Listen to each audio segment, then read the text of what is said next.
Today I'm going to show you our outdoor sauna that we put together over this past year. I've been getting a lot of questions as to why we built one instead of doing like a barrel or going with infrared, and there's plenty of reasons. The reality is I don't really like them, and they aren't quite the traditional style that I grew up around, and so this is what I wanted, and super pumped with it. We've had it down for the past couple months now, and we use it pretty much every single night, and it just helps me sleep so much better. I don't think I'll ever not have one again. So I'll show you guys around and also a little bit of the construction process. So if you're thinking of building one yourself, hopefully this is helpful. All right, so first of all, for the design, the width was dictated by, I wanted to have it be mobile if we ever decide to move or we want to bring it somewhere else.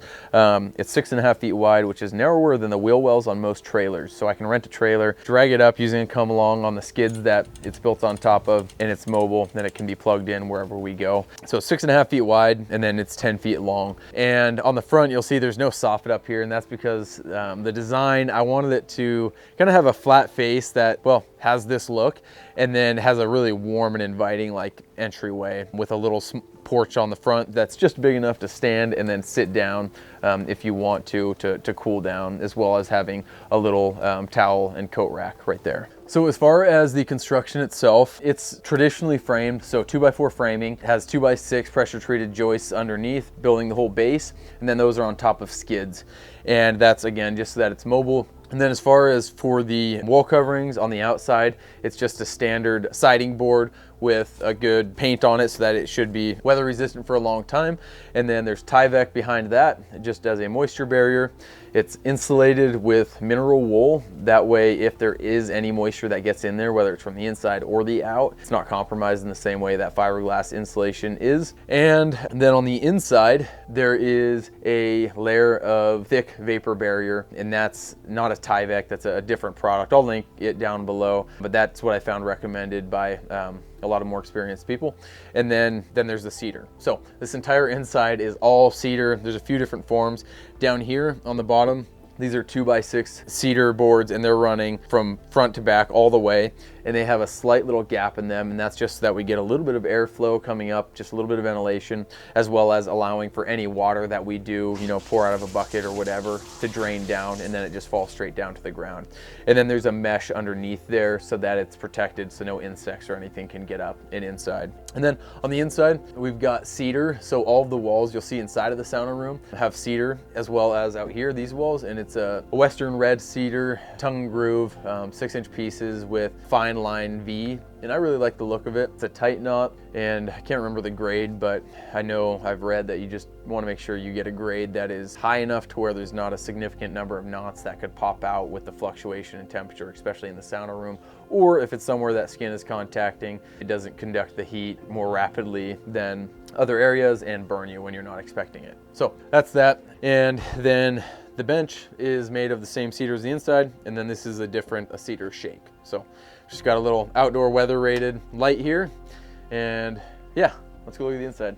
All right, so the first thing we want to show you inside is our cute little puppy. She is now 4 months old, and her favorite thing to do is tear up bark in the yard. So we'll take that because she hasn't been ruining too much in the house.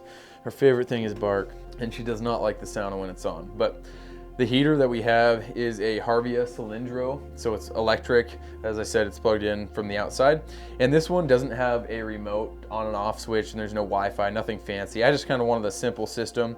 So it's on off down here. There's a dial. It turns on and it'll stay on a timer for an hour, or you can delay it for up to 8 hours and then it'll turn on beyond for that hour. So if we're going like skiing or something, we can turn this on to a 6-hour delay, then 6 hours from then turn on, and then if we time it just right when we get home, it'll be nice and hot. And then this other dial is for the temperature. So I just leave it on high.